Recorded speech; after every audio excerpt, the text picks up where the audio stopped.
കൃപാവരങ്ങൾ ഒരു പഠനം. Part number 5.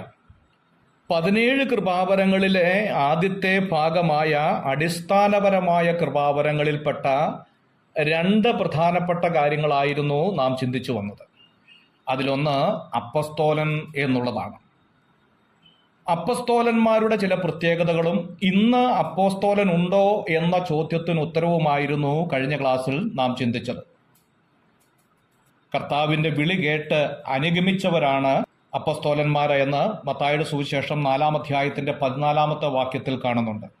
കർത്താവിന്റെ കൂടെ സഞ്ചരിച്ചവരാണ് എന്ന് യോഹന്നാന്റെ സുവിശേഷം 2-ാം അധ്യായത്തിന്റെ 1-ാം വാക്യത്തിൽ നാം കാണുന്നുണ്ട്. കർത്താവിന്റെ കൂടെ ഇവർ ഒരുമിച്ച് ഭക്ഷണം കഴിച്ചവരാണ് എന്ന് അപ്പസ്തോല പ്രവൃത്തി 10-ാം അധ്യായത്തിന്റെ 41-ാം വാക്യത്തിൽ കാണുന്നുണ്ട്. കർത്താവിങ്കിൽ നിന്ന് കൽപ്പന ലഭിച്ചവരാണ് എന്ന് മത്തായിയുടെ സുവിശേഷം 28-ാം അധ്യായത്തിന്റെ 16 മുതലുള്ള വേദഭാഗങ്ങൾ കാണുന്നുണ്ട്.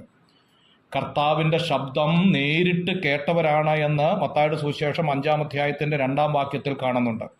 മാത്രമല്ല, ഇവർ കർത്താവിനെ തൊട്ടവരാണ് എന്ന് ലൂക്കോസിന്റെ സുവിശേഷം 8-ാം അധ്യായത്തിന്റെ 44-ാം വാക്യത്തിൽ കാണുന്നുണ്ട്. അപ്പസ്തോലന്മാരെല്ലാം തന്നെ മിഷണറിമാരായിരുന്നു എന്ന് കാണാൻ സാധിക്കും. എന്നാൽ എല്ലാ മിഷണറിമാരും അപ്പസ്തോലന്മാരല്ല എന്നുള്ള കാര്യം നാം ചിന്തിച്ചിരിക്കണം. അങ്ങനെയെങ്കിൽ അപ്പസ്തോലന്മാരും മിഷണറിമാരും തമ്മിൽ വ്യത്യാസമുണ്ട് എന്ന അർത്ഥം.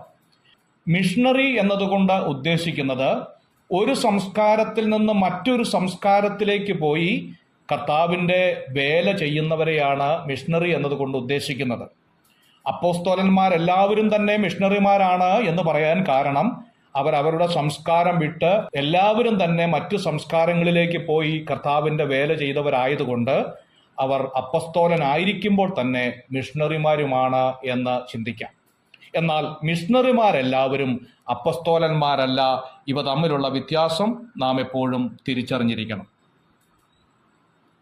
അപ്പസ്തോലന്മാർ ഭാവിയിൽ ആരായി തീരും എന്ന് ന്യായമായ ഒരു ചിന്ത നമ്മുടെ ഹൃദയത്തിലുണ്ടാകും. ലൂക്കോസിന്റെ സുവിശേഷം 22-ാം അധ്യായം അതിൻ്റെ 29 മുതലുള്ള ഭാഗങ്ങളിൽ അതിൻ്റെ ഒരു ഉത്തരം നൽകുന്നുണ്ട്. എൻ്റെ പിതാവ് എനിക്ക് രാജ്യം നിയമിച്ചു തന്നതുപോലെ ഞാൻ നിങ്ങൾക്കും നിയമിച്ചു തരുന്നു. നിങ്ങൾ എൻ്റെ രാജ്യത്തിൽ എൻ്റെ മേശയിൽ നിന്ന് തിന്നുകയും കുടിക്കുകയും സിംഹാസനങ്ങളിലിരുന്ന് ഇസ്രയേൽ ഗോത്രം 12-നെയും ന്യായം വിധിക്കുമെന്ന് രേഖപ്പെടുത്തിയിരിക്കുന്നു. വെളിപ്പാട് പുസ്തകം 21-ാം അധ്യായത്തിന്റെ 14-ാം വാക്യത്തിൽ നഗരത്തിന്റെ മതിലിൽ 12 അടിസ്ഥാനവും അതിൽ കുഞ്ഞാടിന്റെ 12 അപ്പോസ്തലന്മാരുടെ 12 പേരും ഉണ്ട് എന്ന് കാണുന്നു. ഇത് ആവർത്തിക്കപ്പെടുന്നതായ ഒരു കാര്യമല്ല എന്ന് വെളിപ്പാട് പുസ്തകം 2-ാം അധ്യായത്തിന്റെ 2-ാം വാക്യത്തിൽ നാം കാണുന്നു. കൊള്ളരുതാത്തവരെ നിനക്ക് സഹിച്ചുകൂടാത്തതും അപ്പസ്തോലൻ അല്ലാതിരിക്കെ തങ്ങൾ അപ്പസ്തോലന്മാർ എന്ന് പറയുന്നവരെ നീ പരീക്ഷിച്ച് കള്ളന്മാർ എന്ന് കണ്ടെത്തിയതും എന്ന് രേഖപ്പെടുത്തിയിരിക്കുന്നു. അങ്ങനെയെങ്കിൽ കർത്താവിനെ നേരിൽ കണ്ടവരും കർത്താവിൽ നിന്ന് കേട്ടവരും കർത്താവ് തിരഞ്ഞെടുത്തവരും മാത്രമാണ് അപ്പസ്തോലന്മാർ. അല്ലാത്തവരൊക്കെ മിഷണറിമാർ എന്ന ഗണത്തിൽ മാത്രമേ ഉൾപ്പെടാനായിട്ട് സാധിക്കുകയുള്ളൂ എന്നുള്ളത് തിരുവെഴുത്ത് നമ്മെ പഠിപ്പിക്കുന്നു. അതുമാത്രമല്ല, അയക്കപ്പെട്ടവർ എന്ന അർത്ഥത്തിൽ അപ്പോസ്തോലൻ എന്ന് വിളിക്കാം എങ്കിലും 12 അപ്പോസ്തലന്മാരുടെ ഗണത്തിൽ ഇങ്ങനെയുള്ളവരെ പെടുത്തുവാനായിട്ട് ദൈവവചനം അനുവദിക്കുന്നില്ല എന്നുള്ള കാര്യവും നാം ഓർത്തിരിക്കണം. 12 അപ്പോസ്തലന്മാരെ കൂടാതെ ചില അപ്പോസ്തലന്മാർ തിരുവഴുത്തിലുണ്ട് എന്നുള്ളത് നാം ഓർക്കുകയുണ്ടായി.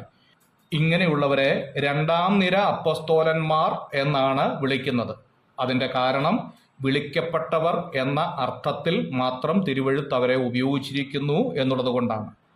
ബർണബാസ്, യാക്കോബ്, തിമത്യോസ്, എപ്പപ്രാത്യോസ്, സിൽവാനോസ്, അപ്പല്ലോസ്, സിൽവാനോസ് തുടങ്ങിയവരെയൊക്കെ അപ്പസ്തോലൻ എന്ന വാക്കുകൊണ്ട് ഉപയോഗിച്ചിട്ടുണ്ട്.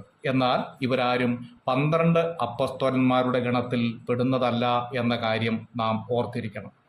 അവസാനത്തെ അപ്പസ്തോലൻ ആരാണ് എന്നുള്ളത് ന്യായമായ ഒരു ചോദ്യമാണ്. തിരുവെഴുത്ത് അതിന് ഉത്തരം നൽകുന്നുണ്ട്.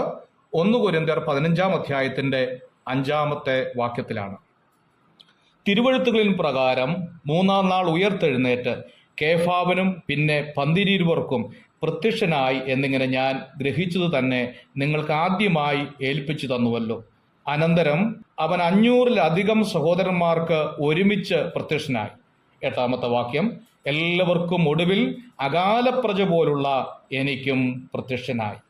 അതിന്റെ അർത്ഥം അവസാനമായി നേരിൽ യേശുവിനെ കണ്ടത് അപ്പോസ്തലനായിരിക്കുന്ന പൗലോസാണ്.